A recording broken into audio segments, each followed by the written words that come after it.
सकाळी सकाळी देवाचे दर्शन घेऊन आणि दुपारी टांग्याला जाऊन दिवस सुरुवात होतो. तर नमस्कार भावांना, आजची सुरुवात होती ती म्हणजे आपल्याला मस्तपैकी गणपती बाप्पाचं दर्शन घेतलं. मग काय कॉलेज सुटलं, डायरेक्ट एवढ्या ट्रॅफिकमध्ये ऊन लागत होतं. मग काय डायरेक्ट डोक्याला रुमाल बांधून घेतलं. मग काय संध्याकाळी मस्तपैकी टांग्याला निघालो होतो आम्ही तिघंजण, नाही का. नाद भयंकर हो, बाकी काही नाही.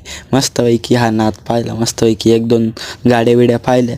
तेवढ्यात आम्हाला कळालं की इकडं बाब्या डॉन येले, बुलढाणा एक्सप्रेस बाब्या. मग काय एवढ्या जोरात पळत पळत निघालो ना का माप नाही. तिथं गेलो तर पाहतात काय फौजीचं काळे हिंद केसरी बाब्या. मग काय बाब्याचा बड्डे बिड्डे करून घेतला, नाही की एकदम खतरनाक मध्ये. ते बाब्याला चक्क डायरेक्ट केक खाऊ घातला. एवढ्यात पाहत होतं काय आपल्या चाटुरी गावातली मस्तपैकी शेंडी व संजय यांची सुप्रसिद्ध गाडी विजय झालेली होती. मग काय डायरेक्ट पब्लिकनी नाद करून टाकला. मग काय भावांना, आजचा ब्लॉग आवडला असेल तर लाईक शेअर सबस्क्राईब करून टाका तेवढं.